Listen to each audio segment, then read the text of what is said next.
tenemos como invitada especial a Mabel Tristevich, que va a presentar su trabajo sobre pandemia desde la confusión y el sometimiento al reencuentro de la subjetividad y los otros. Uno podría decir, excelente título, que pertenece al capítulo 5 de la serie sobre pandemia. Estamos trabajando entre todos, el 5º tomo, que digamos, nos pregunta, ¿el virus muta? ¿Nosotros mutamos? Es el título del libro. Les voy a hablar de Gladys Mabel Tristevich Piovano, que es auxiliar en estadística aplicada a la psicología en 1982 de la Facultad de Humanidades de la Universidad de Belgrano, es licenciada en psicología de la Facultad de la Universidad de Belgrano, magíster en psicoanálisis 2010, maestría APA, Asociación Psicoanalítica Argentina, Universidad KS, es doctora en psicología del 2017, Universidad de El Salvador, es sexóloga clínica, 1988, Sociedad Argentina de Sexualidad Humana. Es miembro titular en función didáctica de la Asociación Psicoanalítica Argentina desde 2007. Es full member IPA, Asociación Psicoanalítica Internacional. Es miembro titular del Comité de Ética en Investigación Bursaco CEIB 2015. Es miembro del Fórum Internacional de Docencia y Ley en Ética de la Universidad de Haifa de 2013 a la fecha. Es miembro de los capítulos Psicoanálisis y Derechos Humanos del Psicoanálisis y Subjetividad y Comunidad. Es miembro de la Red Iberoamericana Unidad Argentina de Bioética de la Cátedra UNESCO de Bioética de la Universidad de Haifa. Es presidenta del Comité Ejecutivo del Foro de Catedráticos Independientes de Ecobioética de la UNESCO, de la Universidad de Haifa. Es premio Psicoanálisis y Libertad, PEPAL 2014, Videla o la libertad de un dictador, en un dictador, en Calibán, Revista Latinoamericana de Psicoanálisis. Y es secretaria del Departamento de Psicoanálisis y Sociedad, Asociación Psicoanalítica Argentina. Y muchas cosas más. Pero, digamos, hacemos un currículum breve para escucharte y después lo voy a presentar a Enrique Novelli, que va a comentar tu trabajo. Pero yo creo que estamos todos muy ansiosos porque empieces a presentar tu trabajo, Mabel. Así que están entrando ahora 5 personas que les voy a dar entrada, así ya pueden escucharte. Y tenemos ahora, tenés el tiempo para leer tu trabajo como nos gusta en el capítulo, que cada autor lea. Yo le expliqué a Mabel, porque cuando lee el autor es como una música diferente y uno saborea el trabajo de otra manera. Hola, ¿qué tal, Marco? Hola, hola, ¿cómo estás? Bienvenido. Gracias. Así que estamos todos acá dispuestos a escucharte. Acá entró Inés Verdaguer, ¿qué tal? Diana Rebon. Hay una chica que está dice iPhone, no sé. Hola, ¿qué tal? Jacqueline Abraham, ¿qué tal? ¿Cómo estás? Bueno, bienvenida. Así Gracias. que, bueno, y mientras siguen entrando, Mabel, tenés a disposición y te escuchamos, somos todo oídos como nos gusta escuchar a los autores. Así que podés comenzar. Sí. Decía Jaspers en 1949, es todo filosofar, un superar el mundo, algo análogo a la salvación. Pasado un año ya del comienzo de la pandemia de COVID-19, existen reportes en el ámbito de salud mental que advierten sobre los estragos que está causando en el psiquismo humano, expuesto a cuarentenas, miedo, incertidumbre en todas partes del mundo. En los inicios existía cierta ilusión de que los cambios del mundo, luego de la pandemia, serían para mejor, que la humanidad vapuleada por una partícula tan insignificante como mortífera, reaccionaría tomando conciencia del daño al planeta, al reino animal, a sí misma. El ataque a todos por igual generaría cohesión, hermandad, solidaridad, empatía. Pero si bien el mundo ha cambiado, poco o nada parece indicar que será mejor. Por lo pronto, la pulsión de dominio, el egoísmo, la voracidad lucen fortalecidos. Los países más desarrollados económicamente acaparan vacunas muy por encima de sus necesidades y se toma como normal que algunos estados de África las recibirán recién en 2023 o 2024. Todo lo cual atropella los principios básicos de la bioética, especialmente el de equidad, y se exhibe con total falta de vergüenza. Aclaro que esto está escrito en marzo, es decir, la velocidad de los acontecimientos a veces cambian algunas cosas, pero no todas. Diariamente nos enfrentamos a conductas humanas que desafían toda lógica, tal como sucede con las producciones del inconsciente que siguen otra. Impredecible e incomprensible desde nuestros modestos sistemas racionales. Acá menciono justamente uno de los tantos casos de fiestas clandestinas que había en esos días, pero este caso más grave, porque era estudiantes de 5º año de medicina, sin ningún tipo de cuidados, reunidos y demás, ¿no? Que estos estudiantes no podían ignorar, justo en un momento en que estábamos asistiendo, decía yo, en ese momento a una curva de aumento de contagios que se está verticalizando de modo dramático en Argentina y el resto del mundo. Karl Jaspers, filósofo alemán, que jugó un papel importantísimo en la reconstrucción alemana de posguerra, planteó la idea de situaciones límite en 1919, como esas que no se pueden alterar ni permiten escape alguno. Culpa, muerte, sufrimiento, lucha, azar o destino, incertidumbre. Y la sitúa en el lugar preciso, paradójico, en que, pasado el asombro, la duda, originan el pensar filosófico. Cotidianamente, señalaba, nos dedicamos a la vida concreta, tratando de olvidar, cubriendo con un velo estas realidades, por más que sea siguiendo nuestros impulsos vitales. Frente a las situaciones límite, cuando ya no podemos evadirlas, reaccionamos con desesperación y reconstitución. Y aquí sitúa el llegar a ser nosotros mismos, en una transformación de la conciencia de nuestro ser. Y es decisiva la forma en que se experimenta el fracaso, ya que determinará el resultado, pues se hacen visibles o la nada o todo aquello que realmente existe, realmente subrayado, a pesar de lo evanescente del ser mundanal, como decía él. La admiración y el conocimiento, la duda y la certeza, el sentirse perdido y el encontrarse a sí mismo, 3 motivos influyentes para Jaspers, pero no suficientes si falta lo central, y a lo que nos referiremos más adelante, la comunicación entre los seres humanos. Jaspers señaló, en referencia a su tiempo, el de posguerra, en Alemania, la absoluta disolución que observaba en su sociedad, en sus contemporáneos, que cada vez se comprendían menos por la falta de una comunidad confiable. Cualquier parecido con la realidad actual es cierto. Aboga por una comunicación de existencia a existencia, donde justificaciones y ataques no sean medios para lograr poder, sino para acercarse, y en lo que advertimos, huella e imagen de la mayéutica socrática. La banalización del concepto de libertad.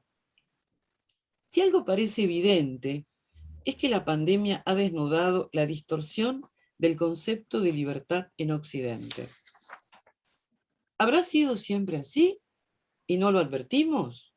o es el resultado del desgaste que sufre todo concepto con el paso del tiempo y su utilización por generaciones que no participaron de su origen ni debieron luchar para lograrlo? Los ideales de la Revolución Francesa, libertad, igualdad, fraternidad, atravesaron un siglo sin perder su carácter contestatario frente a un poder adverso.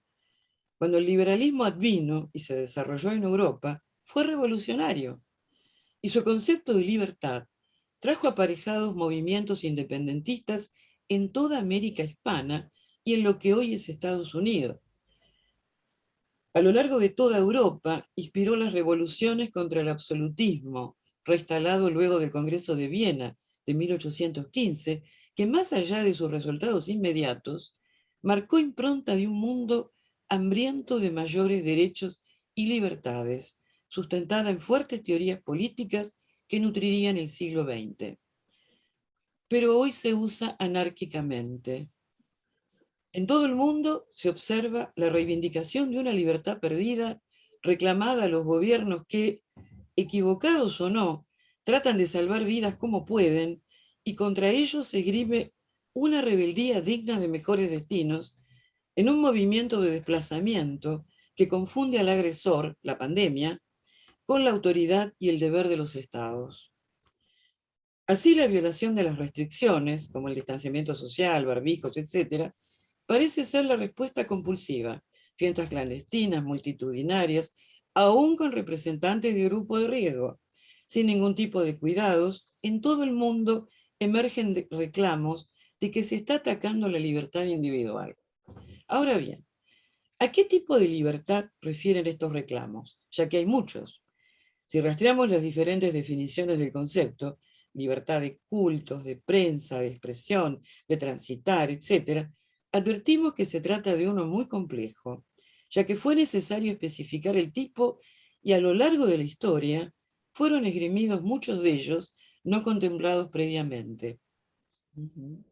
El que surge en estos reclamos parece indicar uno de un tipo muy especial: libertad de decidir o no contagiarse, que por cierto choca con el derecho de otros a no ser contagiados o ser abrumados por la excesiva demanda de atención médica que conlleva el aumento de los contagios. Pues también es una pretendida libertad que atenta contra la salud pública, que podría traducirse en palabras simples: libertad de hacer lo que a cada uno se le antoje. Para justificarla se han buscado erráticos argumentos que van desde la descalificación de la ciencia, la inexistencia del virus, desplegando una desmentida a esta altura suicida, hasta la paranoia frente a las vacunas, posibles portadoras de un chip controlador, etc. De todas formas, entiendo que no se trata de una mutación por la pandemia, sino de una puesta en evidencia de lo que en la mente occidental se venía creyendo que era la libertad. Al parecer, la cultura del consumo, propia del neoliberalismo, creó una ilusión de libertad que oculta a la verdadera raíz de esta etapa del capitalismo, considerada por algunos terminal, dure el tiempo que vaya a durar. Consumo inducido, compulsivo, por una sobreproducción anárquica cada vez para menos gente. Así, por ejemplo, asistimos a crisis de abstinencia por no poder viajar, ir a bailar, ir a fiestas, reuniones, gente que va a excursiones con fiebre y posible COVID para no perderse lo pagado, y sigue la lista. Una suerte de mundo al revés que confunde obligación con libertad. Una lógica consumista e inducida de usted puede, que quiere decir usted debe.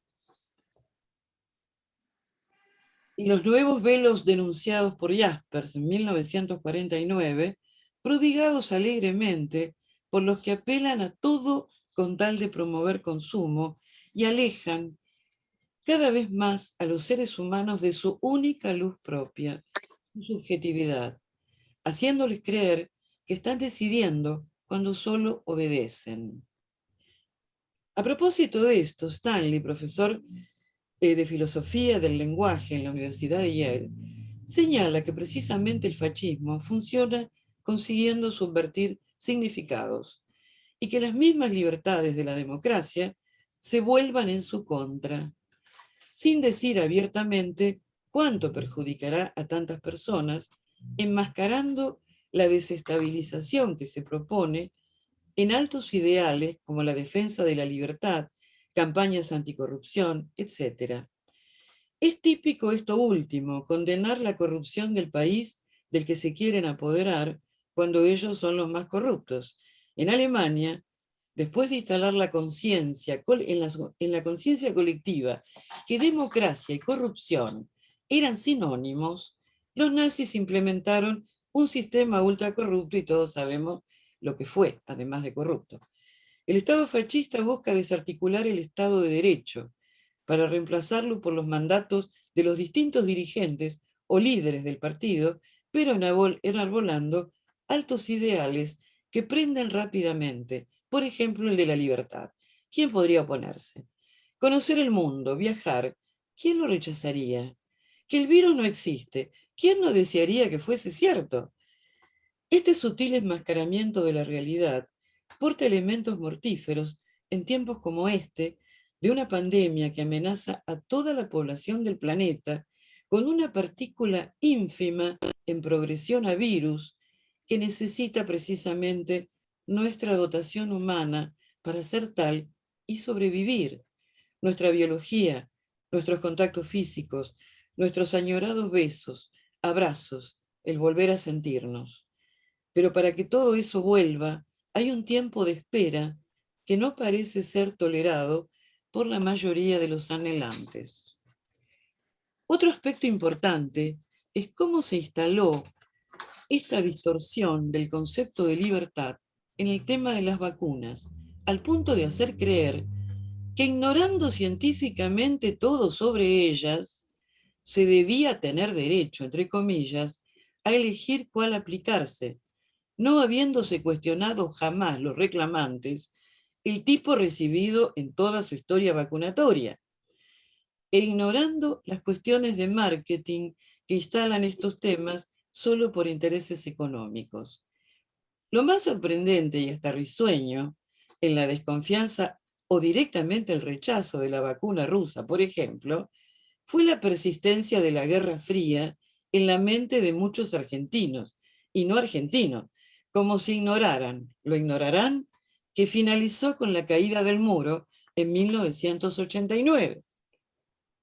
Todo esto más allá de la guerra económica interlaboratorios que foguea estas confusiones, pero el solo hecho de que haya aprendido tanto nos confirma una vez más que el poder de instalar, entre comillas, sentido común de los grandes medios es inmenso, que el tiempo cronológico no coincide con el subjetivo y que las representaciones de la Guerra Fría persisten intocables en demasiadas personas. Resiliencia posible. Uno de los resultados más esperados para el fin de la pandemia sería, además de sobrevivir, precisamente la resiliencia. Para ello repasemos brevemente lo más importante del concepto. Término proveniente de la física de los materiales, consiste en la capacidad de los metales de resistir al choque y recuperar en parte su estado inicial. Proviene del latín resilio, saltar hacia atrás, y alude a elasticidad. Pero el concepto de resiliencia aplicado al psiquismo humano no contempla exactamente el recuperar en parte un estado anterior, ya que sostiene la idea de transformación. Boris Cyrulnik señala en 2003 que en la resiliencia que vínculo y sentido la habilitan, ya que sin ellos no podemos convertirnos en nosotros mismos. Las coincidencias con Jaspers, pasados más de 50 años, son sorprendentes, y agrega algo que no mencionara en su momento el filósofo y psiquiatra alemán, pero se asemeja a su estar perdido y reencontrarse. Dice que solo es posible hablar de resiliencia si ha habido trauma seguido por la recuperación de algún tipo de desarrollo, o sea, si se verifica la recomposición del desgarro. Zucker, Felizonis dijeron que en realidad puede entenderse resiliencia como la expresión de funcionamiento en proceso terciario, donde la fluidez del aparato psíquico permite desarrollar recursos de afrontamiento a partir del efecto traumático, lo cual no implica resignificación del trauma, porque el sujeto cualifica y crea donde solo hubo magnitudes. Este potencial solo podría manifestarse en una trama intersubjetiva, de lo cual dependerá la mayor vulnerabilidad, o sea, si el trauma triunfa y es exitoso, o resiliencia, trauma transformador. Aclaremos aquí que los autores se refieren a procesos terciarios, ya que de creación se trata, no como aquellos que solo operan sobre representaciones de cosa y palabra, ya que si hubiera algo nuevo que antes no existía y ahora sí, sería porque estaba fuera del preconsciente, pero no por estar reprimido, sino por no haber sido nunca representado. Por eso la noción de creación adquiere otra dimensión a pensarse desde lo irrepresentable, el cual, aún apartado del comercio asociativo, produce efectos. También existe cierto consenso acerca de qué no es resiliencia, también de Zuckerfeld. No es una mera resistencia ni un retorno al estado anterior del evento disruptivo, ni es un rasgo innato o adquirido que se mantenga permanentemente frente a cualquier adversidad. No implica ausencia de síntomas, ni condición de felicidad permanente. No es reductible a conceptos psicoanalíticos como negación, reparación, sublimación, aunque pueden estar presentes en sujetos resilientes. No es conformismo social, ni resignación, ni beligerancia o reivindicación constante. El concepto de resiliencia cuestiona la clásica noción de disposición y se propone reemplazarla por potenciales inconscientes. Desde esta perspectiva psicoanalítica de la resiliencia, Zucker, Felizonis se proponen estudiar la adversidad, la adaptación, la dimensión del yo y sus defensas, la dimensión de los funcionamientos psíquicos globales y la dimensión vincular. Ahora bien, si consideramos el impacto mundial de la pandemia y su amenaza constante a la vida humana sobre el planeta, podemos comenzar a preguntarnos varias cosas. Primero, ¿habrá generado en muchas personas el efecto resiliente? Segundo, ¿es posible promover resiliencia desde nuestro lugar de psicoanalistas? Tercero, ¿existe resiliencia sin trauma? La primera pregunta, si habrá muchas personas con efecto resiliente, no puede responderse afirmativamente si tomamos en cuenta los datos enumerados hasta aquí, porque ante todo sería necesario el reconocimiento de la existencia de una amenaza a la vida, haber estado enfermo o perdido, seres queridos, etc. Existen casos en que esto último incluso no redundó en mayor prevención de los deudos y que por el contrario exhibió mayores índices de desmentida. Sin duda habrá casos de resiliencia, pero por el momento no parecen ser mayoritarios.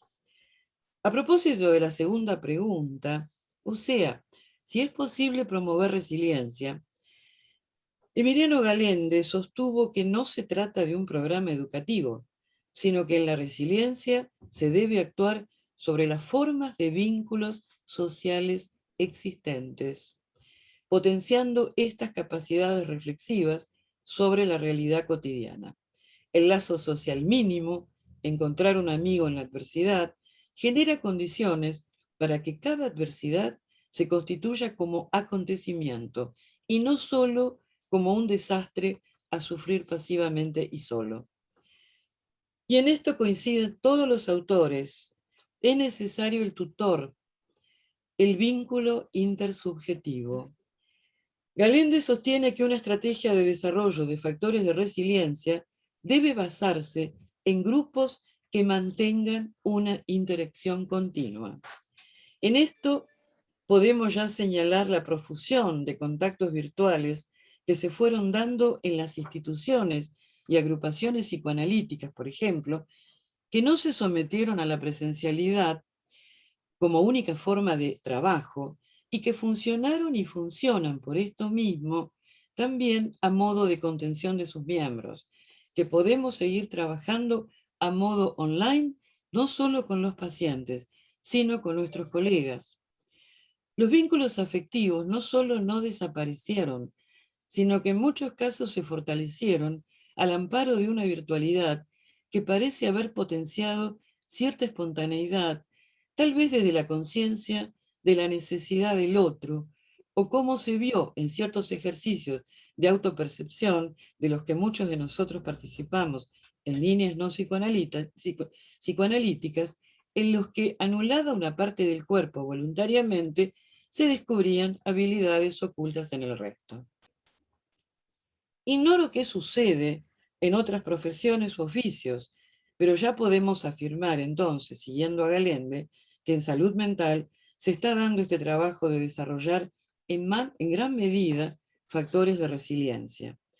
Las personas que carecen de alguna actividad convocante o que la tuvieron pero la abandonaron luego de jubilarse, sobre todo las que viven solas y que ya no encuentran ni la posibilidad de salir a tomar algo con un amigo, sufren mucho más esta falta de la presencialidad.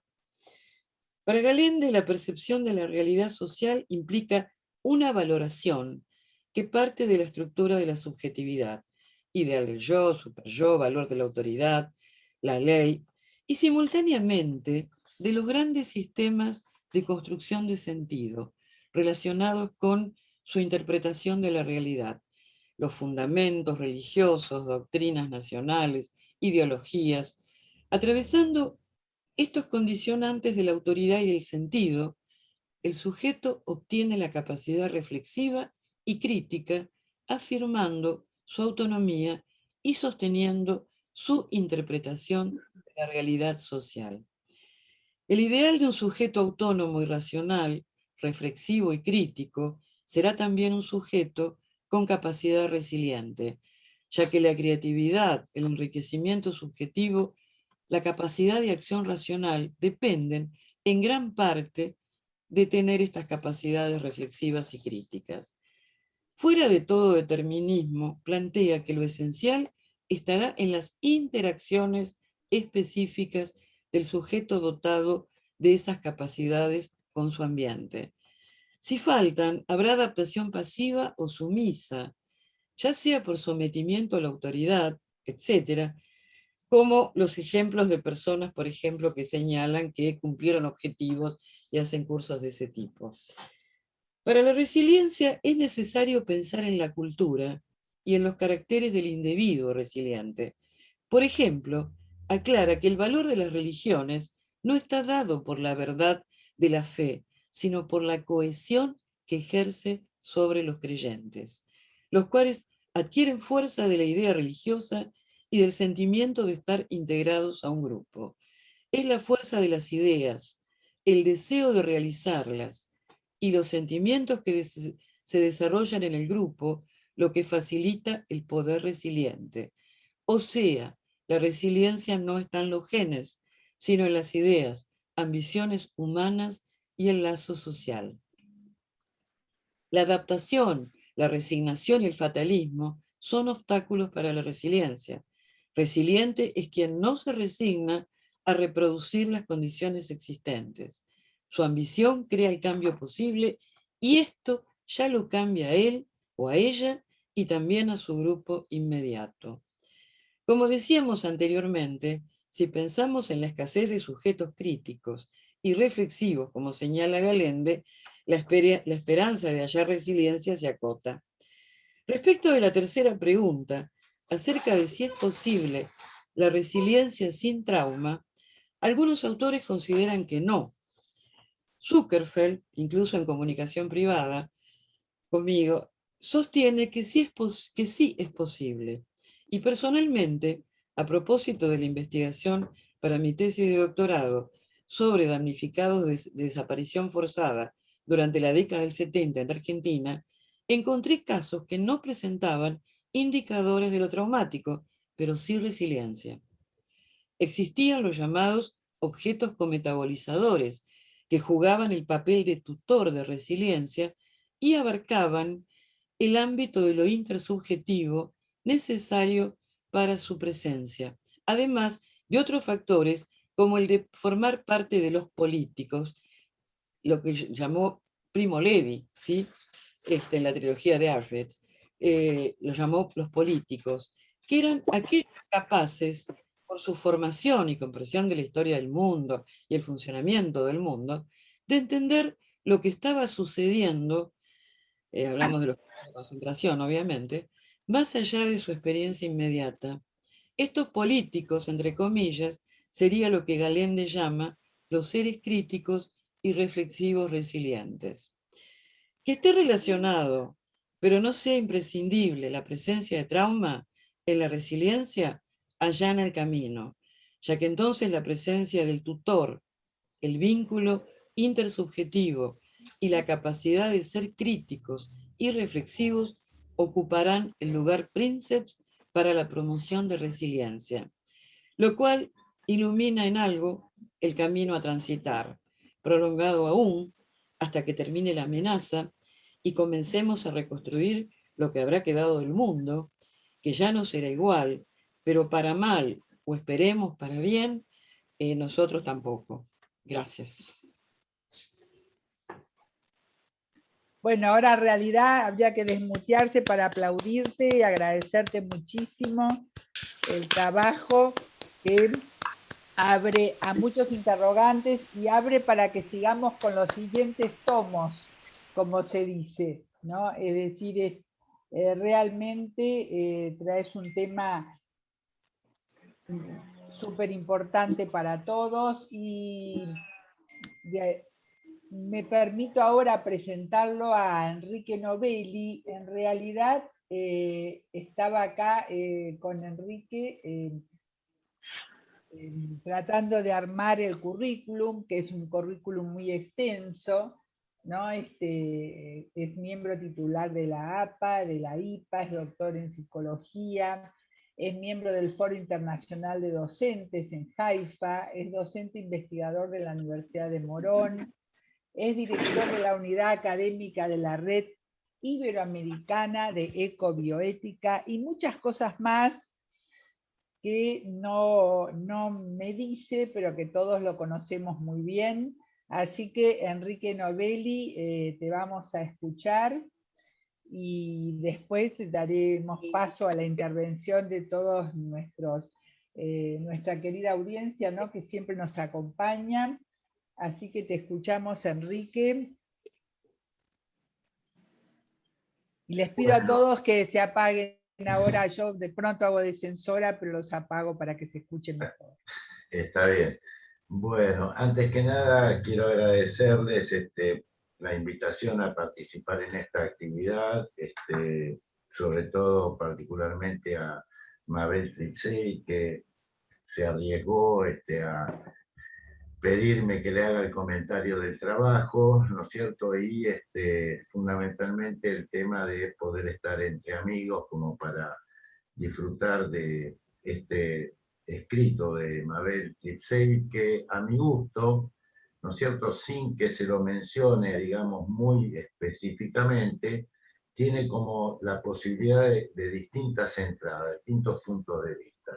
Punto de vista de la historia, punto de vista de la bioética, punto de vista del psicoanálisis, ¿no es cierto?, de lo que sería la psicología social, ¿sí?, y de la filosofía, ¿no? Cosa que me pareció un trabajo muy enriquecedor y además muy erudito.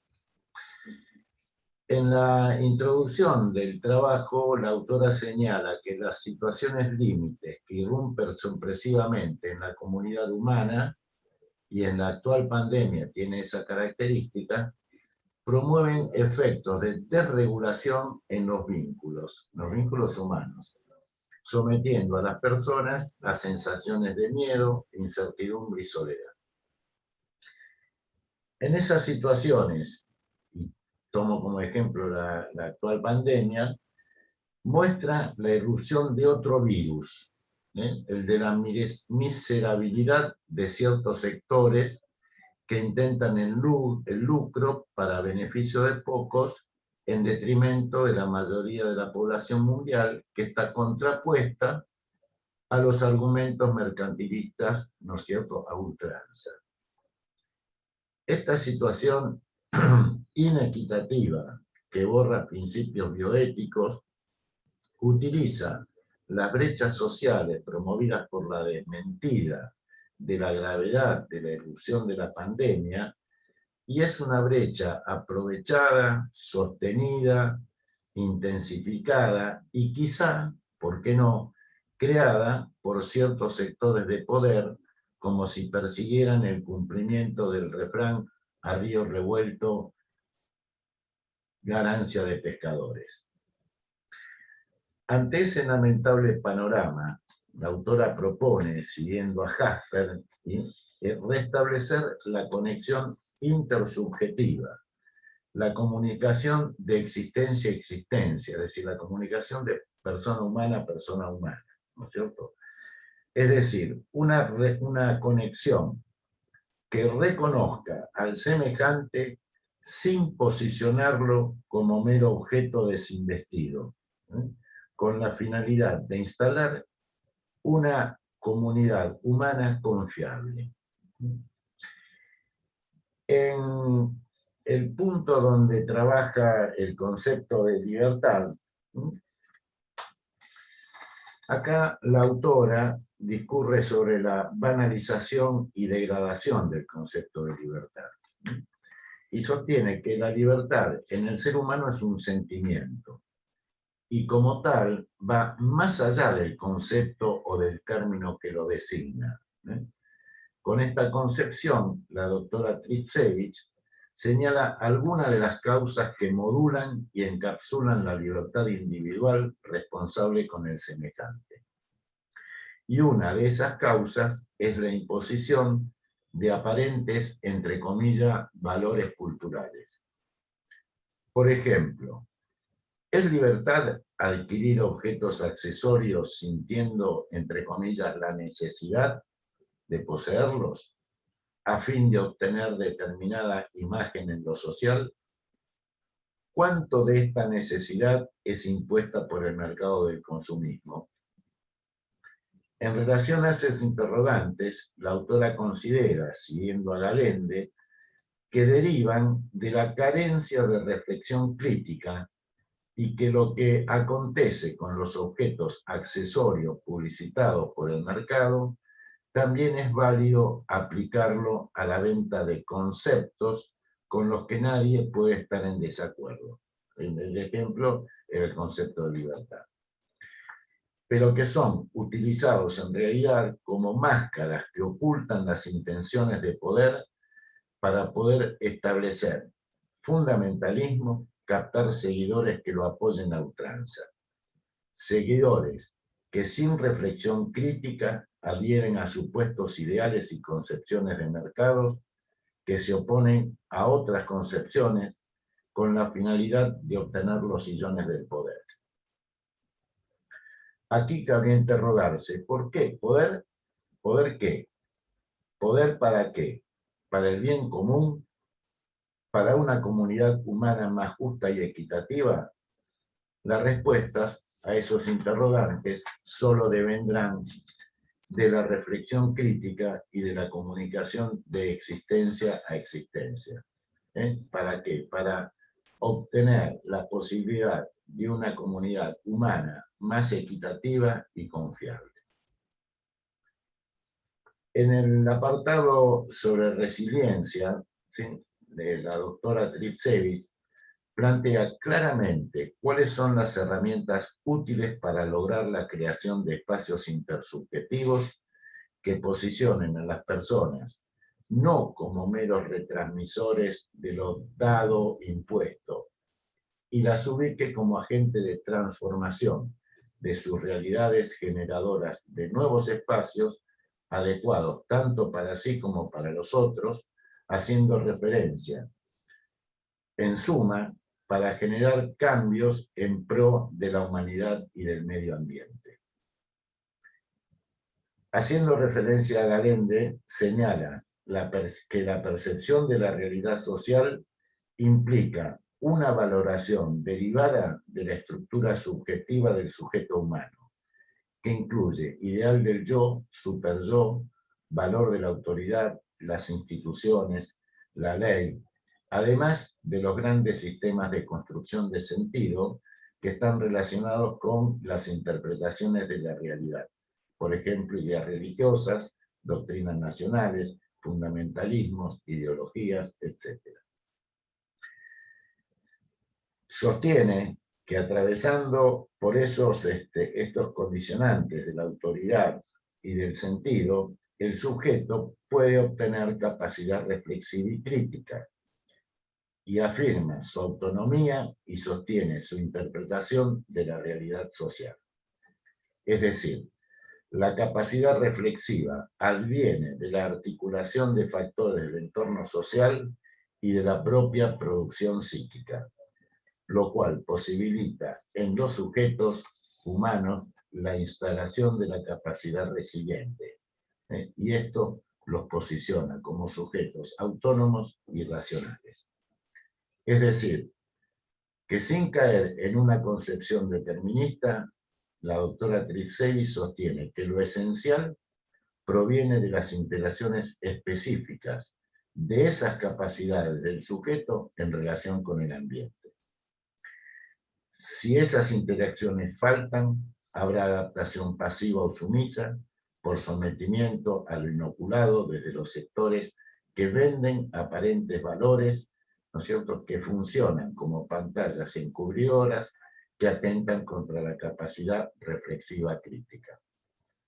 Hasta acá llegó mi comentario, que creo que de todos modos, por lo escueto, no hace el merecido homenaje al excelente y medroso trabajo de Mabel.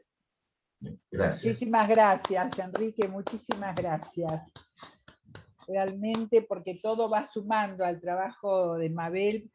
Yo punteé algunos hechos seleccionados, intentando, digamos, salvando las distancias, al estilo Bion, ¿no? Pero a mí me pareció que a través de todo el trabajo, incluso con lo que dice Enrique, aparece y lo relaciono con una frase de Éric Laurent, que dice que el problema no es la droga, el problema es que el ideal sea el hedonismo. Que cuando una sociedad instala el hedonismo como ideal, ese es el problema.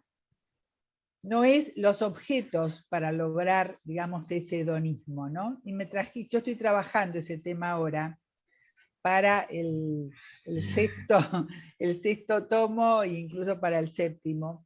Y me interesó mucho, ¿no? Me lo trajiste, ¿no? Porque así como vos dijiste antes de lo que pasaba en África, Lucy Garrett, que es una bióloga, en el año 1994, y yo insisto, en un libro que se llama La próxima plaga, dice que sin equidad los virus y las bacterias seguirán circulando por las poblaciones más desprotegidas del planeta, donde mutarán y seguirán haciendo su ciclo. Esto, digamos, sí aparece en el libro en donde vos estás, que es el capítulo, que es el tomo 5. Seguirán circulando. Entonces me trajiste esas dos como hechos seleccionados. Y también el peligro de que vos trajiste el nazismo, ¿no? Y el peligro del fanatismo que se instalan, porque pensemos que el partido nazi se creó en 1920 y recién terminaba la epidemia de gripe española y la Primera Guerra Mundial. O sea que se estaba en una catástrofe y es ahí donde se gesta el huevo de la serpiente. Y se crea el partido nazi en 1920. Y en 1921 Freud nos habla de la psicología de las masas y análisis del yo y nos dice que no se puede hablar de un sujeto individual si no está relacionado con lo social, que son absolutamente digamos, están intrincados ambos, ¿no? Y ahí empieza todo un trabajo donde se veía venir una tremenda catástrofe que se fue gestando luego de una epidemia y luego de una guerra. O sea que me pareció súper importante lo que traes, si hay posibilidad de resiliencia, de transformación, o si siempre estamos en lo que habitualmente yo también publiqué, en la estupidez y desmentida en los tiempos de la peste, que ya nos decía, que ya nos dijo, digamos, nos dijeron muchos, ¿no? Nos dijo Camus, lo peor de la peste no era solo la peste, sino que puso en descubierto las almas. Y es el momento ideal para que hay río revuelto, como dice Enrique, ganancia de pescadores. Aparecen los fundamentalismos, los fanatismos, las ideas únicas, ¿no? Las adversidades absolutamente intransitables, ¿no? Y por otro lado, vos estás proponiendo, digamos, y tomando a Galende, la importancia de ¿qué? De la resiliencia a través de un grupo, de que se tome la adversidad como un acontecimiento, ¿no? La posibilidad de un vínculo intersubjetivo que permita sostener, como nos dijo Pillon Rivière, la esperanza. Que no nada va a ser igual, será de otra manera, pero yo creo que ese camino que vos propones en tu trabajo es un camino a tener en cuenta. Es el intercambio grupal, que no es de la nada que se produce esa resiliencia, ¿no? Ya sea el grupo interno, internalizado, ya sea el grupo externo, el interjuego de ambos, y yo creo que eso es lo que tratamos también de rescatar todos nosotros en todo este periodo de pandemia, trabajando en grupos, todo el tiempo. Yo sentí personalmente que no se podía trabajar de otra manera que trabajando con los grupos. Así es. Con los trabajos, interviniendo, sugiriendo, escuchando, ¿verdad? No se me ocurría que había que estar como todos juntos, ¿no? Es decir, y también entre nosotros, y apoyándonos y sosteniéndonos, cuidando la salud mental, digamos, las consecuencias de esto, no solo para los pacientes, sino para los analistas, ¿no? Porque el psicoanálisis no es que no está en crisis, los que están en crisis son los psicoanalistas, que tenemos que implementar el psicoanálisis de otra manera y de otra forma, y en eso estamos trabajando. Perdón, pero me entusiasmó mucho el trabajo, y entonces, bueno, ahora abrimos a todos los que quieran ir participando, porque siempre acá tenemos una audiencia muy comprometida. Levantó la mano Patricia Linenberg, díganme si me equivoco, y me van diciendo. Te escuchamos, Patricia. Bueno, muchísimas gracias, Mabel. Realmente me entusiasma mucho la profundidad del enfoque que le diste, ¿no? Respecto de lo social, fundamentalmente, y de lo intersubjetivo. Y todo el tiempo me resonó una experiencia personal, además, y social, en la que participé desde el año 2100, digo. Bueno, me gusta el lapsus por lo traumático, 2100. 2006, que fue la tragedia del Colegio Ecos, no sé si se acuerda del micro de los chicos, que murieron 9 chicos y una profesora. Bueno, el hijo menor de mi marido viajaba en el micro, esta era por suerte sobrevivió, porque 5 minutos antes se fue a jugar al truco con un amiguito que estaba al fondo del micro, y bueno, una tragedia impresionante. Este colegio tenía la costumbre todos los años de hacer un intercambio con una escuelita rural que ellos apadrinaban en el Chaco. Y era muy interesante, por eso me gustaría saber tu opinión, digamos, ¿no? Tu reflexión sobre esta experiencia que vivimos. Entonces, este intercambio tenía dos aspectos. Los chicos de tercero, cuarto y quinto voluntariamente viajaban, y había un intercambio de saberes con esta escuelita que quedaba en el Impenetrable, en el Chaco.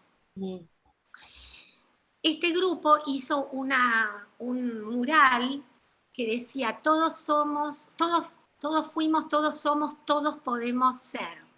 Te digo porque quedó como, ok. Ocurre el accidente porque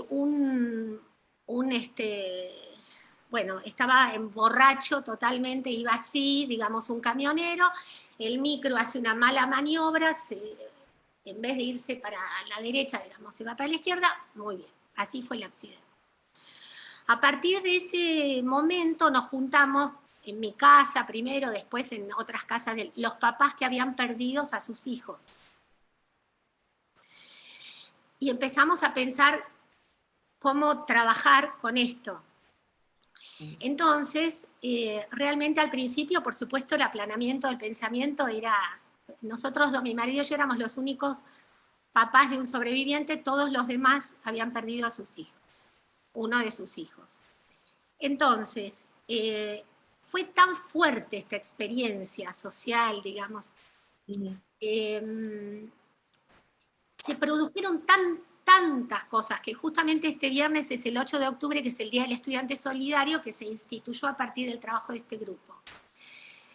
La experiencia de juntarnos, como vos decís, o sea, hicimos un grupo que nos juntábamos casi todas las semanas. Pusimos una fecha en distintas casas para producir ideas, algo. Por ejemplo, en lo penal, vos cometías un delito en Córdoba, al otro día podías sacar tu registro en Buenos Aires o en San Luis, o sea, entonces el área, digamos, de lo penal se trabajó y se creó el RENAT, que era un registro de antecedentes de tránsito. Hoy, si vos cometés un delito, aparece y no podés sacar el registro. O sea, se actuó, digamos, en ese área legal, y en varias cosas. En la ayuda solidaria, se hizo un lazo con los músicos, esto que Hilda siempre habla de la música, que realmente es otra música, escucharte totalmente. Los músicos como actores sociales y líderes comunitarios, nos juntamos a hacer una vez por año un concierto en homenaje a los chicos, y el mensaje, si tomaste no manejes, lo decían los músicos, ¿no? El Flaco Spinetta, León Gieco y un montón de bandas. Entonces, la reflexión, ¿cuál es? O sea, el nivel de, como vos decís, digamos, el trabajo de resiliencia, impresionante. Estos papás, o sea, las ganas de hacer sin odio, ¿viste? O sea, ganas de construir, ¿no? Sobre lo legal, o sea, ok. Y poder tener una capacidad de resiliencia que yo no lo podía creer hasta el día de hoy, o sea, realmente poder reírnos juntos y llorar juntos, etc. Bueno, es una experiencia que aparte los invito, la verdad, digamos, está en Facebook, el 8 de octubre, todos los años se hace ese festival, pero quería saber tu reflexión al respecto. Mira, Patricia, gracias por la pregunta. En realidad, todos los grupos que uno ve que han surgido sobre derechos humanos, sobre conciencia con el tema de la velocidad, etc., han surgido de personas que justamente han sufrido este tipo de a ver, los psicoanalistas le llamamos castración, ¿no? Este tipo de situaciones que algo uno siente que tiene que hacer. Algunos autores dicen que no sirve en la medida en que sea una cuestión de litigio. Yo creo que para salir de la cuestión de litigio, al principio por lo menos tenés que poder expresar ese dolor y ese dolor transformarlo en un sufrimiento compartido. Es la primera cuestión, ¿sí? Es lo que dicen Piero Lañé, lo que señalan, o sea, transformar todo eso que es cantidad, porque es cantidad, es una cantidad insoportable. El psiquismo, digamos, hay una hemorragia, ¿no? En todo el psiquismo, hemorragia libidinal, digamos, ¿no? Todo eso tiene que volver a reconstruirse, y no se reconstruye a solas, se reconstruye con alguien. Eso se tiene que volver a armar con alguien. Y todos los grupos, de hecho, Madres de Plaza de Mayo, ¿cómo surgieron? ¿Cómo surgieron las abuelas? de Claro. estar todo el tiempo recorriendo sin respuesta, hasta que se empezaron a juntar. Y bueno, se habla de esto cuando se habla de los grupos, por ejemplo, de iguales, donde, como según diría Kohut, se recoge eso de esa idea de identidad, que es ilusoria, no importa, porque a ninguno le pasó lo mismo, porque a nadie le pasó lo mismo, cada uno va a vivir ese dolor de una manera totalmente diferente, pero ese punto de conexión es lo que permite precisamente que se construya algo distinto, ¿no? Y que se pase por ahí del litigio exclusivo a crear. Esto que dice Zucker-Felsoni, que está ahí, esto que está ahí afuera y que nunca fue representado, extraerlo. Parece ser que solo con una gran herida se logra eso, ¿no? Es lamentable, pero es así. Ujú. Gracias. Muchísimas gracias a ambas. Y creo que también quizás el silencio un poco de la audiencia es por el impacto, ¿no? El impacto de lo que traes y que nos conmina, ¿no? A seguir trabajando desde esa perspectiva.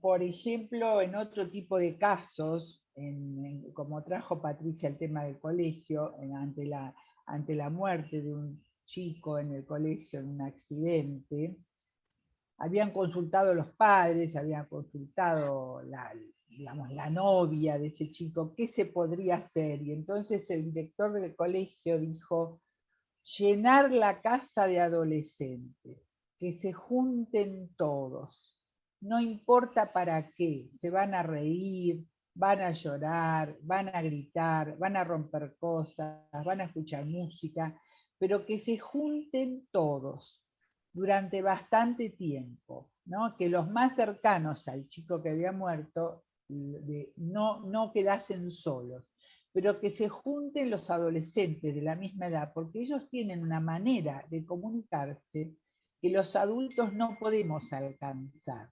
Y fue realmente una llave maestra, porque significó que todo el grupo fuese efectuando, digamos, ayudando y ayudándose en la elaboración del duelo, desde la perspectiva adolescente, con momentos digamos, donde predominaban las defensas, como pasa en todo duelo, las defensas maníacas, hacer chistes, qué comemos, cocinaban entre ellos, y realmente el resultado, digamos, pese a la aflicción y al dolor, fue al mismo tiempo resiliente y positivo para la vida de esos adolescentes.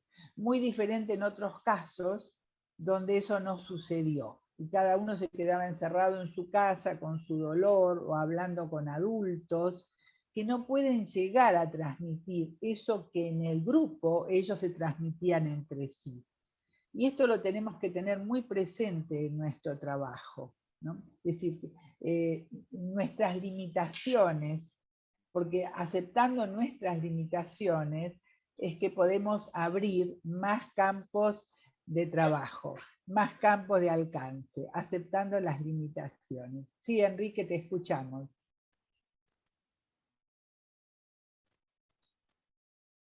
Gracias, Silda. Lo que me hizo recordar el comentario de Patricia, sobre todo no por el accidente, sino por la región del Chaco, me hizo recordar lo que dice un fragmento de un cuento mataco, que voy a ver si lo puedo reproducir.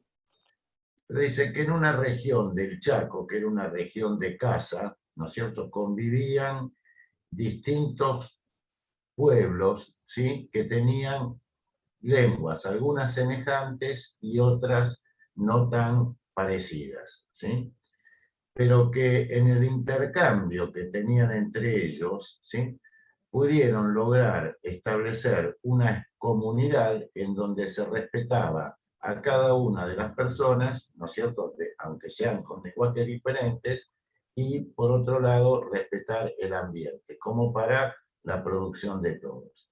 Entonces me parece que esto que estaba comentando Patricia, lo que respondió Mabel Tripsevich y lo que estás comentando vos, Hilda, me parece que justamente, ¿no es cierto?, si nosotros en la grupalidad podemos tolerar, consensuar y articular distintas lenguas o distintas ideas o distintas concepciones, ¿no es cierto? Ahí vamos a poder tener ese efecto resiliente y además esa reflexión crítica que nos permite poder armar algo a favor nuestro y a favor de todos los demás.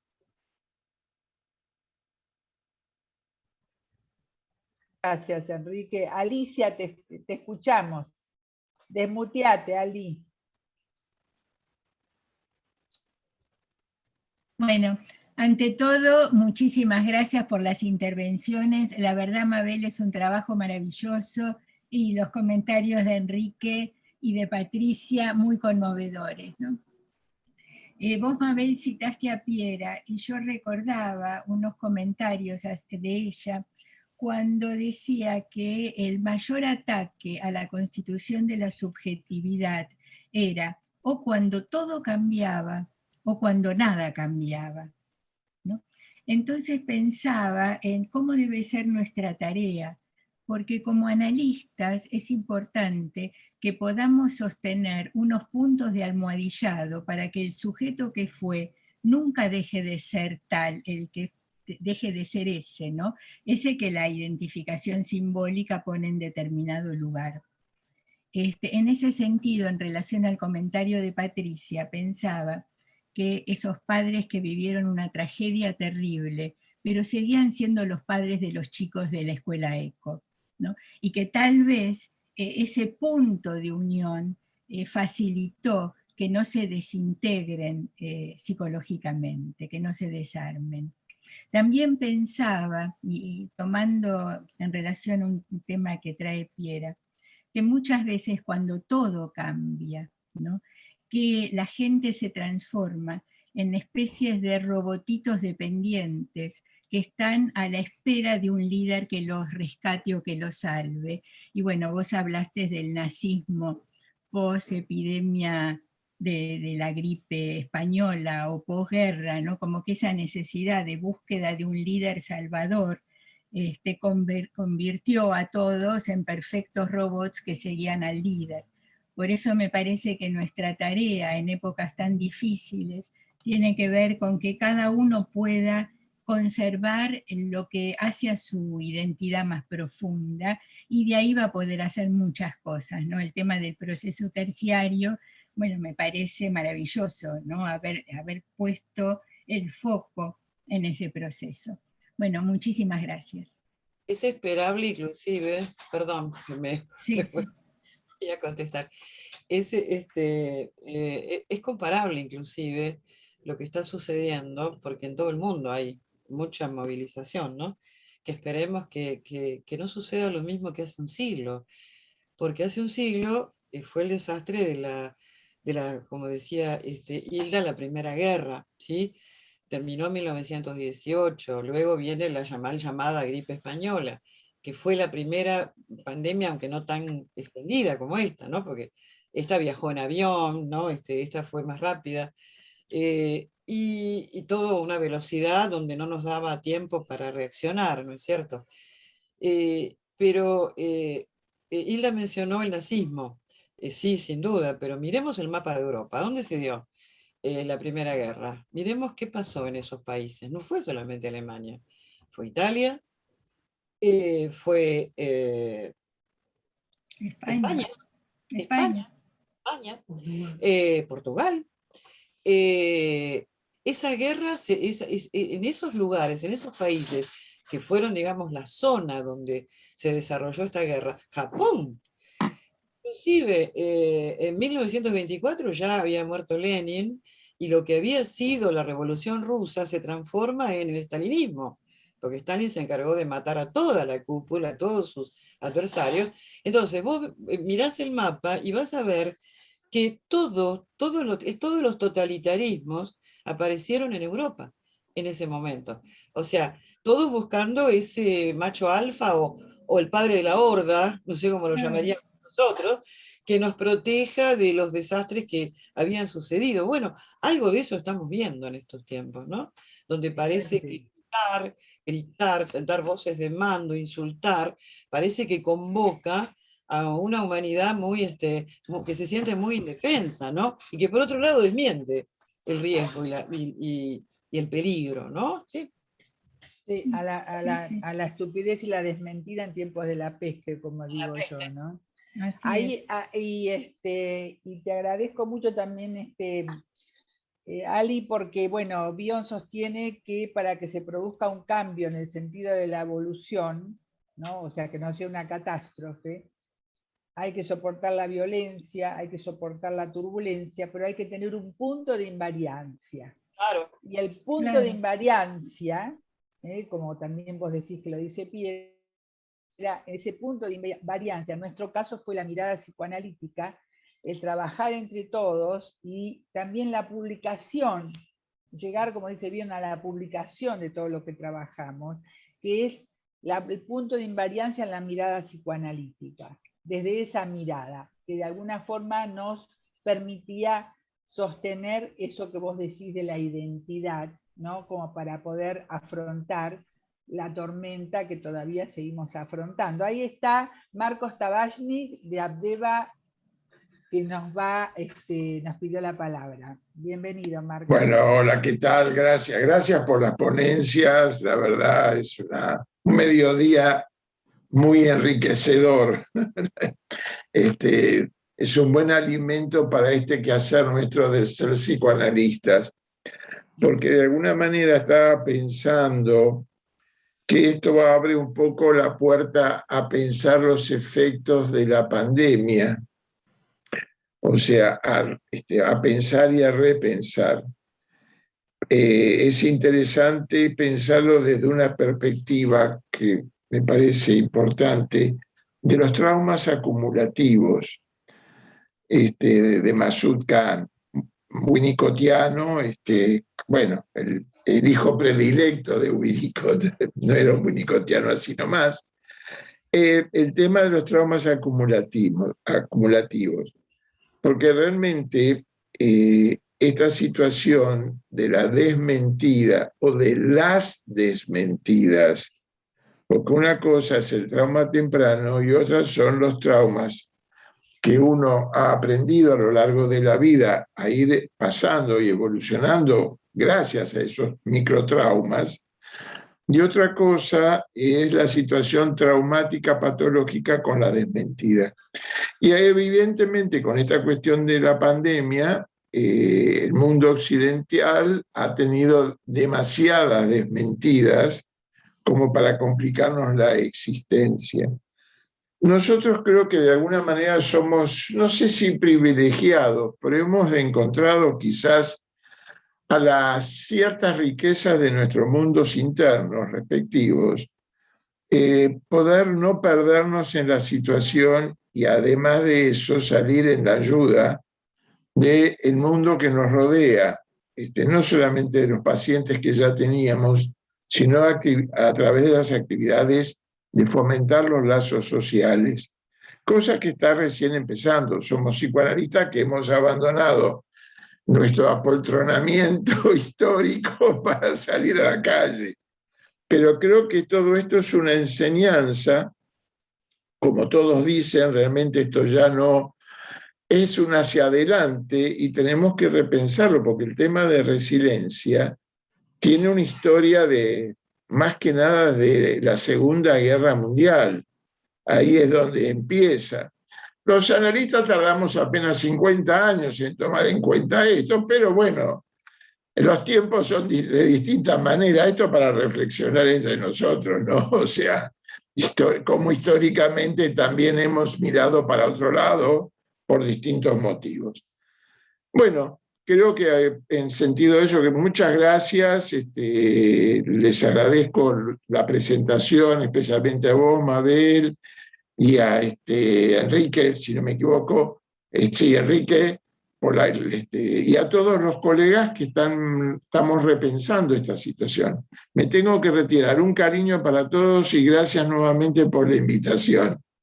Hasta luego. Muchas gracias, Marco, por tus aportes y por acompañarnos siempre. Sí, además se suma acá a todos los comentarios, ¿no? Excelente trabajo de Patricia Linenberg, acá de Matilde, a todos, que los individualismos cedan a la participación colectiva, de Elena Moreno, se tuvo que retirar, pero reitera sus felicitaciones por el profundo recorrido en tu trabajo, Mabel, un abrazo fraterno. Dafne Usiev desde Lima nos dice muchísimas gracias, debo retirarme. Mucha claridad conceptual y clínica. También agradecen haber podido escucharte, escuchar el trabajo. Y bueno, hay muchísimas felicitaciones más.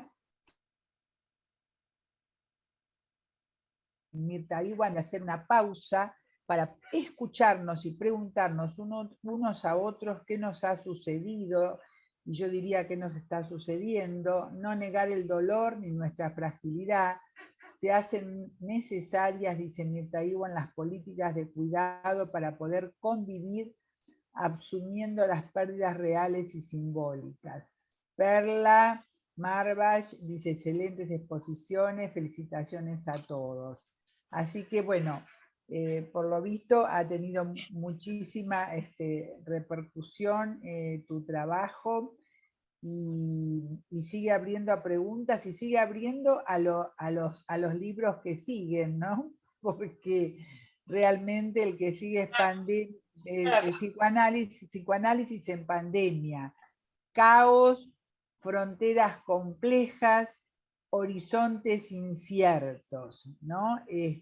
También Jenny se queda pensando en resiliencia y trauma y felicita por el trabajo. No sé, Jenny, si querés agregar algo. Gracias, Hilda, gracias, Mabel. Bueno, sí, me quedé pensando en algunas cosas dentro de todo este recorrido tan rico que ella ha hecho, y que por supuesto es como para volverlo a leer, para volverlo a escuchar. Como muchos saben, yo trabajo hace muchos años en derechos humanos, y la cuestión de la justicia hace un rol muy importante en estos casos. Estoy trabajando, por ejemplo, con las mujeres que han sufrido la esterilización forzada,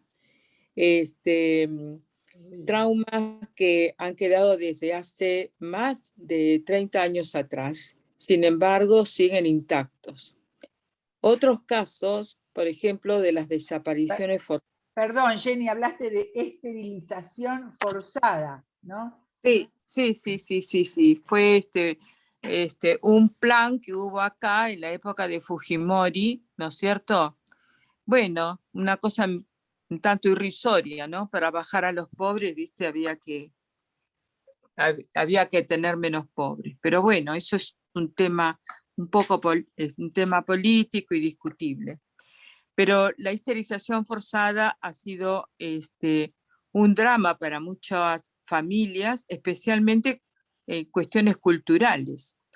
Pero no me quiero desviar del tema, y en donde me quedé pensando en lo que decía Mabel, ¿no es cierto?, de que ella había podido observar de que algunas familias, o quizás yo lo escuché mal, que habían sufrido de algún familiar, alguna desaparición, y sin embargo no había dejado trauma.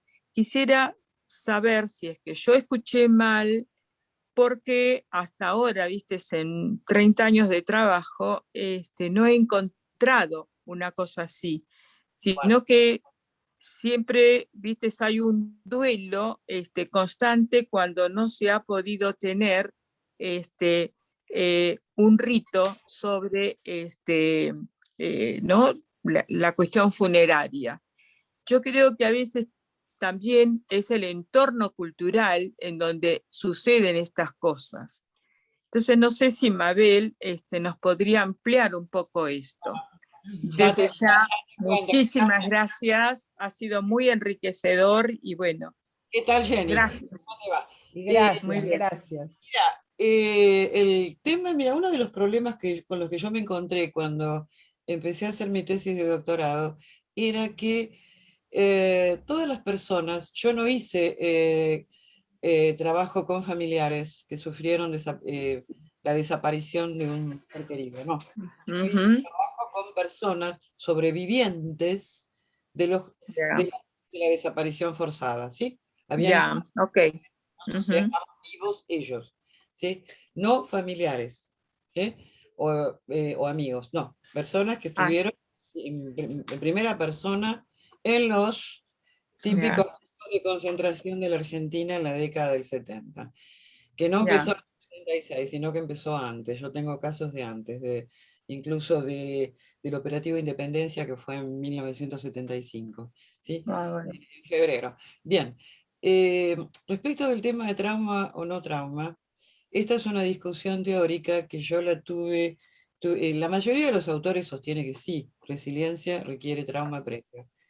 Yo lo hablé esto con Zuckerfeld y en general se sostiene esta idea, pero yo junté dos cosas y es uno de los problemas, te decía, que encontraba yo en toda la bibliografía, es que siempre era trauma y siempre se remitía al concepto que Motti denuncia también, que es el concepto de situación traumática, mal llamado situación traumática, porque Ujú, la situación es fáctica y el trauma es psíquico, por lo tanto, no hay ujú. situación en sí, hay situación disruptiva, que Claro, puede ser traumatogénica o no, ¿sí? ajá, así es. Ujú. Hecha esa diferencia, entonces yo me dediqué a buscar si realmente en una situación de tanto poder disruptivo y potencial traumatogénico como una desaparición forzada, si realmente había en todos trauma. En la bibliografía encontrás siempre trauma. Pero ¿qué pasaba? Usaban otro concepto de trauma. Yo usé el Ujú. concepto de Menjakar, que me Ya, pareció Claro. el más completo que encontré, donde se especifica claramente signos, ¿sí? ¿Qué elementos se encuentran?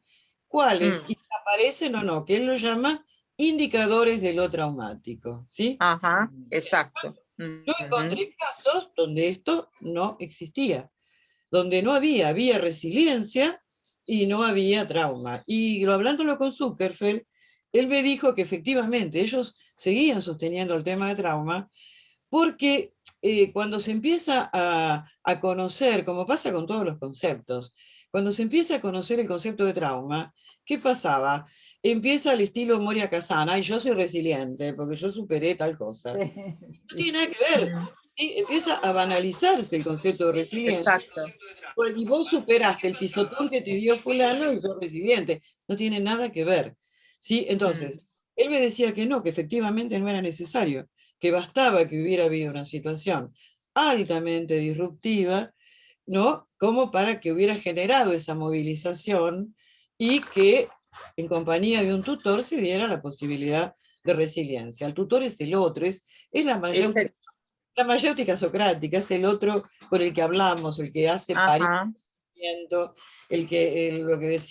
lo que se decía respecto de hablar con el otro, ¿sí? La mayéutica tomada, digamos, de el hacer parir lo que siente el otro, ¿sí? Porque tomaba ujú, de las comadronas, ¿no? Que lo tomaban los filósofos griegos. Esa es la idea. Entonces, ya, yo no traté familiares. El ya, otro, eso es lo único de lo que yo puedo hablar, que claro que hace falta el ritual y toda una serie de cosas, pero hay personas que pueden prescindir incluso del ritual. Son personas obviamente con todo un desarrollo interno muy distinto y que nunca lo hacen solos, obviamente, ¿no? Pero, ujú, sí, y respecto de la justicia, que vos creo que fuiste vos la que lo mencionó, sí, ujú, sí, los resultados acá se veían claramente, todos los terapeutas hablaban de eso, porque mi muestra también fueron terapeutas que trataron este tipo de casos, y ellos decían claramente que notaban los cambios y los retrocesos en los pacientes, tanto familiares como víctimas, damnificados, perdón, de mm, desaparición forzada, notaban mm, los cambios que había cuando había avances y retrocesos en la justicia argentina, porque el tema que se hicieran los juicios en el año, cuando fue 85, creo que empezaron, los juicios a las juntas. Con Alfonsín. Ajá. Claro, Con Alfonsín. fue en febrero, marzo, abril del 85, que se juzgó a las cúpulas militares, no a todo. Fue un avance y la gente mejoraba inclusive. ¿Qué pasa? Después vinieron las leyes de obediencia debida, punto final, arrancadas al presidente Alfonsín, después de Semana Santa, donde hubo un grupo carapintada de militares que se pegaron y con la plaza llena de gente amenazaban con bombardear la Plaza de Mayo. Sí, claro. Alfonsín tuvo que negociar, ¿sí? Y bueno, hasta salieron las leyes que después fueron derogadas. Ya las abuelas primero habían logrado cambiar esto porque como la desaparición de los niños continuaba sucediendo, era un delito que seguía sucediendo, por lo tanto no prescribía. Ellas fueron las y después se dio el otro fenómeno de, bueno, ya no fue un fenómeno, Néstor Kirchner derogó las leyes de obediencia debida, punto final, se derogaron, y bueno, durante el gobierno de Kirchner. Entonces, ahí todos los terapeutas te lo dicen, esto que atendieron estos casos, que las variaciones en los estados de los pacientes eran notables, la influencia que tenía esto sobre ellos, ¿no? Y sobre todo avance, claro. Gracias, muchas gracias. Hay mucho para seguir, pero bueno. Hay mucho para seguir y mucho interrogante al respecto, ¿no? Y también de la fuerza que tiene el entorno del continente, o no, ¿verdad? El efecto del entorno. Acá está Vicky, y es interesante porque abrió la participación de Vicky Pareja, que está desde Lima, ¿no? Desde Perú, y también de Elsa Silva y Rosas, desde... Te congelaste, Hilda. Te congelaste, sí. Yo quería, mientras Hilda vuelve, dale. acentuar esto que la justicia es y fue, o sea, cada acto que la justicia, cada ley, digamos, cada acto concreto ayudó a este trabajo de resiliencia. Claro. Absoluto. Porque implica el reconocimiento social. Exacto. La legitimación de un dolor reconocible. Exacto. Eso. Porque antes se vivía en privado. Castigo, el dolor y el castigo, el dolor y el castigo. O sea, está que la... Yo quería, a propósito... perdón. Vicky, sí, Vicky. Sí, bueno, ya, sí, y después yo voy a añadir algo. No, seguimos. Bueno, no, justamente, bueno, felicitar a Mabel por este trabajo realmente tan a profundidad y esta revisión tan integral, que crea una serie de preguntas, ¿no? Quería dar un poco, cómo el contexto cultural y político, ¿no? Siguiendo lo que tú acabas de mencionar también, de alguna manera puede generar resiliencia o ser traumático. Estaba pensando, cuando trabajé en Ayacucho con los familiares desaparecidos durante 2 años y medio, en un momento en el grupo hubo una señora que dijo, si por lo menos hubiera una tumba, ¿no?, para llevarle flores hoy día que es su aniversario. Pero después este grupo tuvo, digamos, el beneficio, la suerte de que vino la Comisión de la Verdad, ¿no? Entonces ya el impacto de la desaparición fue transformándose, ¿no? Y de alguna manera la Comisión de la Verdad generó una cierta resiliencia, porque entonces ya estas personas, frente al hecho político de que había una comisión que se encargaba de sus desaparecidos, sentían que podían descargarse de esa responsabilidad o inclusive de esa culpa, ¿no? Porque había, mientras que no existió la Comisión de la Verdad, había una serie de señoras que de pronto veían a alguien de espaldas y creían que era el hijo que había reaparecido, ¿no? Y era pues una retraumatización. Entonces, eso me parece muy interesante. Y lo otro que ha mencionado Mabel y lo ha enfatizado es cómo esta creatividad que necesita, y cómo esta creatividad, espérame. Lo que pasa es que tiene un eco, Sí, Vicky. no.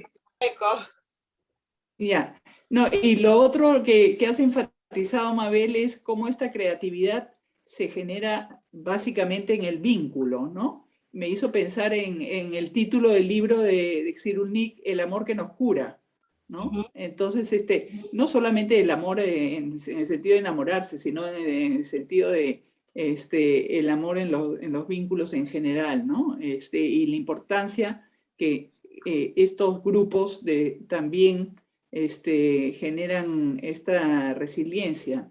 Realmente me ha encantado y o sea, nosotros tenemos un grupo de estudio de la resiliencia desde hace como 15, 20 años y realmente quisiera compartir tu trabajo con el grupo porque no hay más personas del grupo acá. Y también esta cuestión del aislamiento, ¿no? Como la antirresiliencia. Justamente en nuestro grupo de estudios, frente al advenimiento de la pandemia, una del grupo tenía muchas dificultades tecnológicas, ¿no? Y bueno, se nos fue, ¿no? Con el COVID, ¿no? Entonces, para nosotros fue traumático porque, claro, cuando comenzamos a trabajarla en grupo, para ella era muy difícil. Bueno, una de las del grupo fue apoyarla, ayudarla, pero a las finales no pudo con la tecnología, ¿no? Entonces, realmente, no sé, pensando así en voz alta, ¿no? ¿Qué se puede hacer como una forma de integrar a las personas que tienen esta dificultad, ¿no? Porque realmente se quedan muy, muy solas. Así es. Yo quería hacer una sola cosita, mencionar, que vos mencionabas los desaparecidos y la importancia, perdón, está hablando Hilda. Perdón, no, ya está. Estamos sobre el final, así que te escuchamos. Mabel, como cierre, me pareció muy importante, digamos, todo lo que fue levantando, lo que traje de Elsa Silva y Rosas de Uruguay, del accidente de los Andes, lo que traje de Vicky, y de las personas, digamos, como que a veces se caen del sistema y se quedan afuera, y la importancia que tiene para la sobrevivencia, el estar interconectados, conectados, comunicados. Así que ahora te dejamos con gusto cerrar y después un aplauso entre todos. Y porque ya... Quería una sola cosita, no aclarar, pero mencionar que, por ejemplo, la pandemia nos enfrentó a un virus no lo vemos a simple vista, ¿sí? Ni siquiera era un virus, era una partícula que se transformaría en virus eventualmente en contacto con la biología de un ser humano. Pero en realidad favorecía la posibilidad, entre comillas, de desmentir sus consecuencias y su existencia inclusive, ¿no? Pero yo me quedé pensando a propósito de los desaparecidos, ¿no? Porque una de las cosas que yo le dediqué bastante parte en mi tesis es que se trataba de un delito que aparentemente no había existido. O sea, se le negaba la existencia. No existía ese delito. O sea que hubo todo un trabajo prácticamente de desentrañar, de llevar fue un trabajo enorme que hicieron los organismos de derechos humanos. Y el otro tema que vale para la pandemia también, y es que la resistencia que tenemos, bueno, no estoy inventando nada, lo decía Freud, el problema que tenemos para transitar caminos dolorosos, cuando la percepción nos impone contenidos dolorosos, ¿cierto? Que nos van a provocar dolor, evitar el dolor.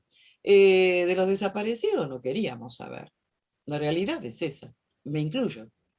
No queríamos saber. Mientras, hasta que lo que no podían ignorarlo, y lo que trabajaron sobre esto todo el tiempo, fueron las personas que habían tenido un familiar desaparecido y vieron que se lo llevaron y no apareció más. O sea, claro. Nosotros, los demás, ¿qué estábamos? Yo tuve algún conocimiento, pero uno tenía que decir, no, debe ser propaganda. O sea, esto del psiquismo humano, de preservarse del dolor y que cuánto cuesta, ¿no? Nosotros somos analistas, lo sabemos. Y respecto de alguien que preguntó si las personas que habían tenido pérdidas directas, yo sí lo he podido presenciar en personas que tuvieron, no se cuidaban, no se vacunaban, no querían saber nada, y de repente perdieron, en un caso la madre, el padre creo que también, y no, no hubo caso, siguieron haciendo lo mismo.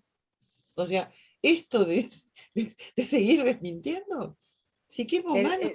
La estupidez, la omnipotencia, la estupidez y la desmentida y la arrogancia en tiempos de la peste es un trabajo que, digamos, al menos yo lo desarrollo a través de todos los libros, ¿no?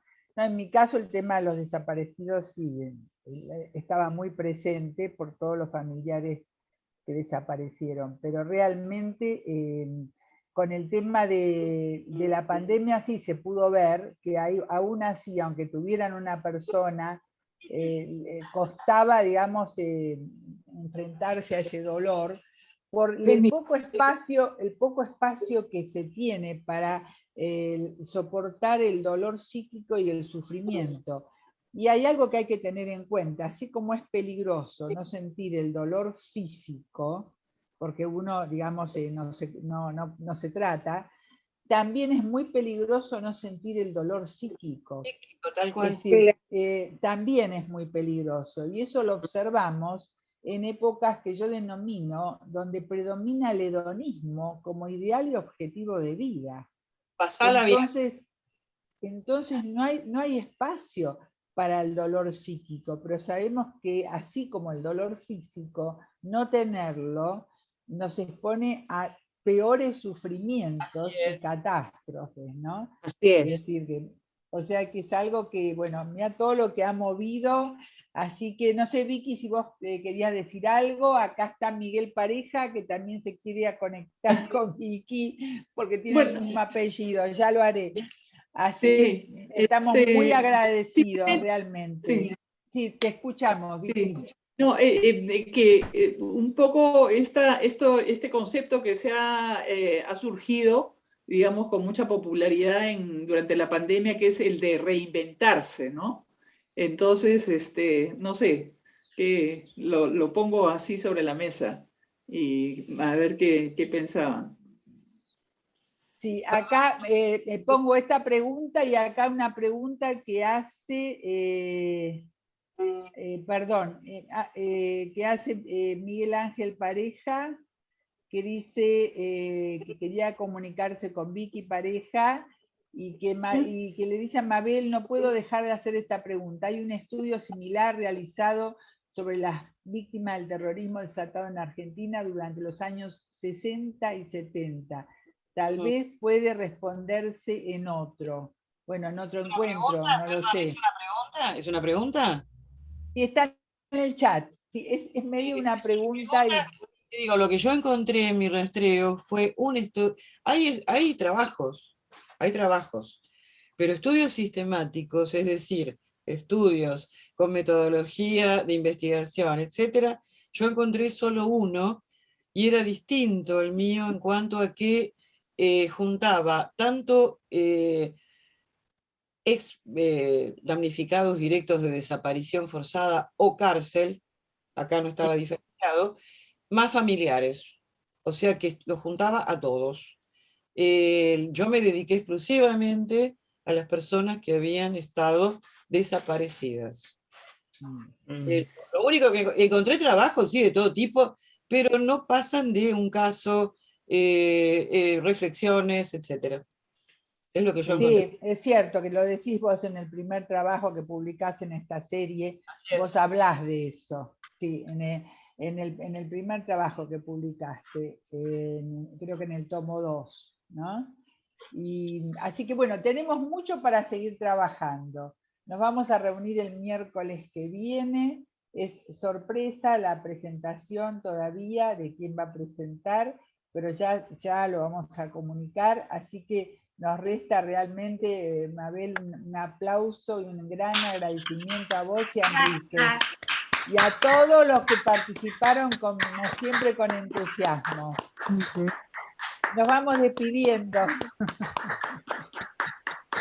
Hasta el miércoles que viene. Gracias. Gracias. Acá está Siempre. contando, todavía seguimos así, como dice Jenny, ¿no? Sí. Tenemos mucho para seguir escribiendo. Beso. Chao, besos. Saludos, Mabel, muchos cariños. Jenny, beso. Chao, chao. Nuestras ideas.